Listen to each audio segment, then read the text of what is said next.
আপনারা দেখতে পাচ্ছেন এখানে আমি খুব ভালো করে দুধকে ফুটিয়ে বেশ ঘন করে নিয়েছি।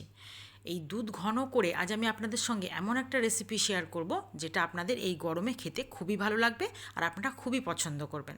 নমস্কার বন্ধুরা, রসনালয়ে আপনাদের অনেক স্বাগত। আজ আমি আপনাদের সঙ্গে শেয়ার করব মিষ্টি দইয়ের রেসিপি।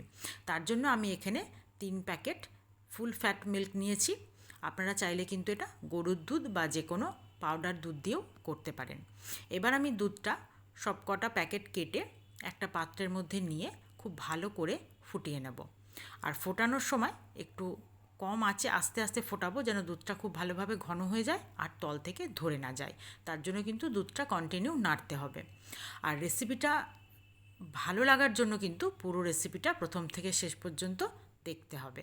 তাহলেই কিন্তু আপনারাও খুব সুন্দরভাবে বাড়িতে এইভাবে দইটা তৈরি করে নিতে পারবেন খুবই সহজে।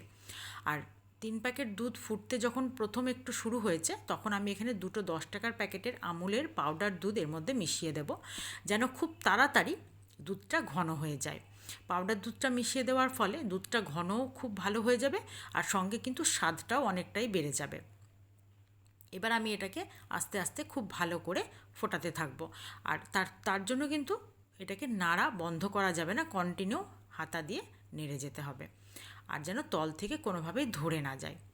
নতুন বন্ধুদেরকে আমার চ্যানেলে স্বাগত জানিয়ে পুরনো বন্ধু যারা আমার সঙ্গে আছেন, আমার ভিডিও নিয়মিত দেখছেন, তাদেরকে আমার অসংখ্য ধন্যবাদ। যে সকল বন্ধুরা এখনও আমার চ্যানেলটি সাবস্ক্রাইব করেনি তারা প্লিজ চ্যানেলটি সাবস্ক্রাইব করে পাশে থাকা বেল আইকনটি প্রেস করে দেবেন, রেগুলার নোটিফিকেশান পেয়ে যাবেন। আর ফেসবুক পেজ থেকে যে সকল বন্ধুরা আমার ভিডিওটি দেখছেন তারা অবশ্যই আমার পেজটি ফলো করে দেবেন। এবার আমি ওর মধ্যে জাল দেওয়ার সময় দিয়ে দিলাম একটু সামান্য এলাচ পাউডার। অবশ্যই এটা কিন্তু অপশনাল, আপনাদের যদি পছন্দ হয় এলাচের গন্ধ তবেই দেবেন, নইলে দেওয়ার দরকার নেই, তাতে কিন্তু দইয়ের স্বাদের খুব একটা পার্থক্য হবে না। এবার আমি দুধটা ফোটানোর পর তাকে সাইডে রেখে অন্য একটা কড়াইয়ের মধ্যে যতটা পরিমাণ আমার চিনি লাগবে, এখানে আমি 1 বাটি চিনি নিয়ে একটু আস্তে আস্তে গরম করে চিনিটাকে আমি একটু ক্যারামেল করে নেব, মানে জাস্ট কালারের জন্য। আপনারা চিনিকে দুধের সঙ্গেও ফুটিয়ে নিতে পারেন, তাতে কিন্তু কোনো অসুবিধে নেই। আর এইটা করে নিলে, ক্যারামেলটা যদি করে নিই, মিষ্টি দইয়ের রঙটা একটু সুন্দর হবে, এই জন্যই এটা করা, আর কিছুই নয়।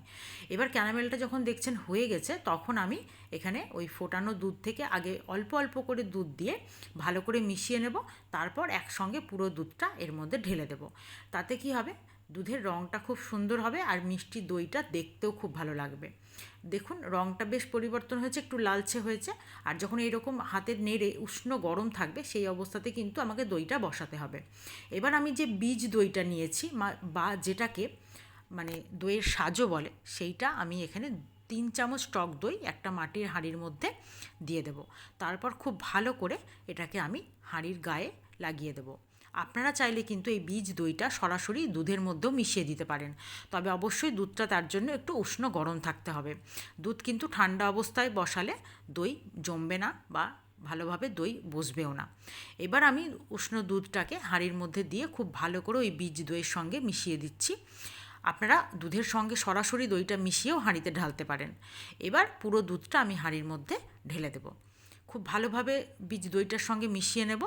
তারপর একটা ঢাকনা দিয়ে আমি এরকম একটা মোটা তোয়ালে টাইপের কিছু দিয়ে তার ওপর স্ট্যান্ড দিয়ে হাঁড়িটা বসিয়ে ঢাকা দিয়ে দেব। তোয়ালেটা দেওয়ার একটাই কারণ, সেটা হলো ভেতরে যেন গরম ভাবটা ধরে থাকে।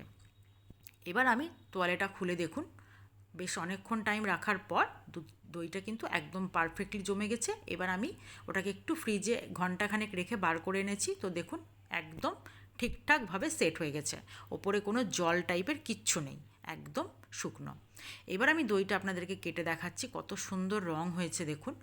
মিষ্টি দইয়ের কিন্তু এরকম একটু হালকা লালচে আভা থাকলে দেখতে খুবই ভালো লাগে আর প্রচণ্ড সুস্বাদু হয়েছে। আপনারা যদি আজকে আমার এই মিষ্টি দইয়ের রেসিপি ভালো লেগে থাকে, অবশ্যই কিন্তু লাইক, শেয়ার ও কমেন্ট করতে ভুলবেন না। আর এইভাবে গরমে মিষ্টি দই বাড়িতে তৈরি করে নিজেরা খান। বাড়িতে কোনো গেস্ট এলে বা কোনো অনুষ্ঠান থাকলে এইভাবে আপনারা বাড়িতেই নিজেরা মিষ্টি দই তৈরি করে নিতে পারবেন খুবই সহজে। দেখলেন তো, কোনো অসুবিধে নেই, খুব তাড়াতাড়ি হয়ে যাবে। আপনারা আমার ভিডিও দেখতে থাকুন, সুস্থ থাকুন। আজ এই পর্যন্তই, ধন্যবাদ।